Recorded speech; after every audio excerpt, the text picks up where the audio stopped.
Hi there, my name is Jamie Anderson, she, her, and I am the director of Bonnets, How Ladies of Good Breeding Are Induced to Murder.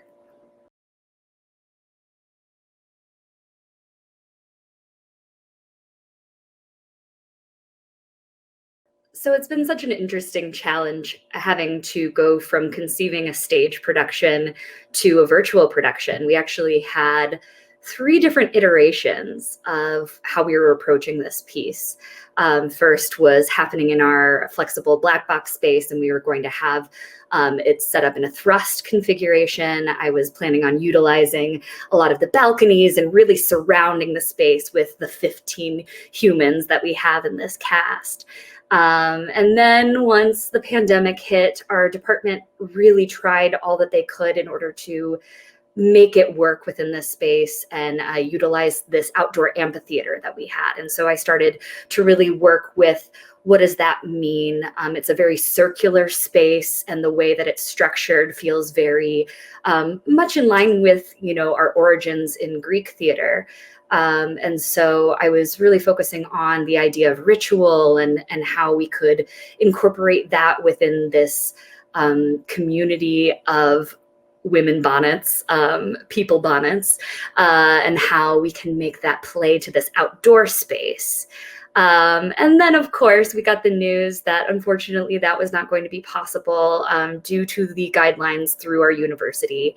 And so switching to virtual was admittedly something that I had zero interest in working on this piece with due to the specifics of the story that's being told. And it feels like something that should be engaged with in person.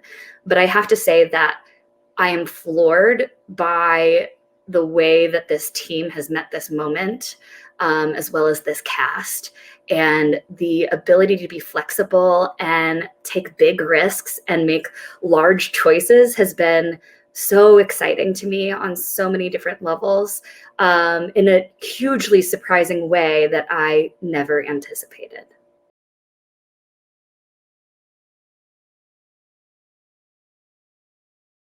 This virtual medium has definitely encouraged me to embrace this idea of parameters and restrictions in a way that I've always felt like I've had access to, but this particular production presented even more of that than I could have possibly imagined.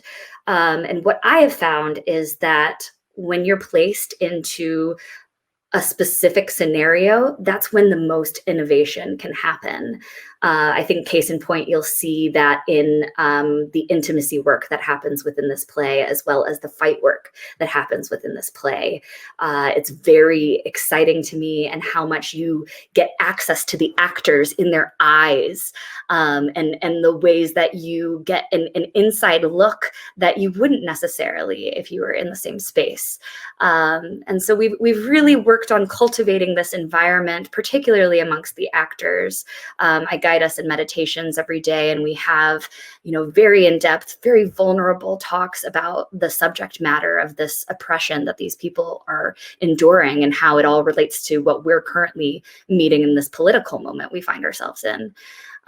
So it's been a real journey in being adaptive.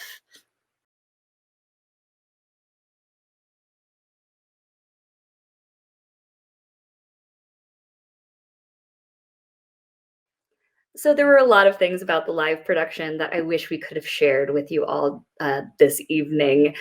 Um, Many of which is the bodies within space, as I have previously spoken to. But most importantly, we had this live all-female rock band, which you will get to experience tonight, but not in the same level as what it would have been to share that space together and feel how electric that would be. Also supplemented with, epic punk rock lighting, the costume design that Aaron had come up with for this, of the structure of The bodices to adhere to the period requirements of the different eras and locations we navigate, combined with punk rock style, was so exciting to me. And unfortunately, due to the pandemic, we were not able to do costume fittings. So all of the costumes you see tonight, for the most part, except for the bonnets, I believe, have been pulled from our actors' closets.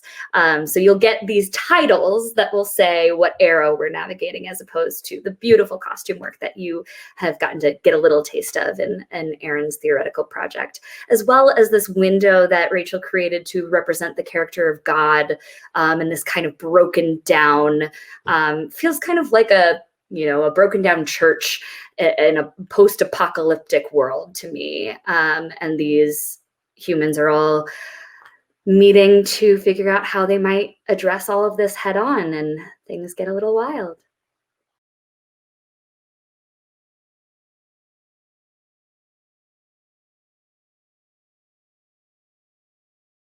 In switching to the virtual, I recognized how imperative it was to focus on the humanity of the people who I'm working with within this process.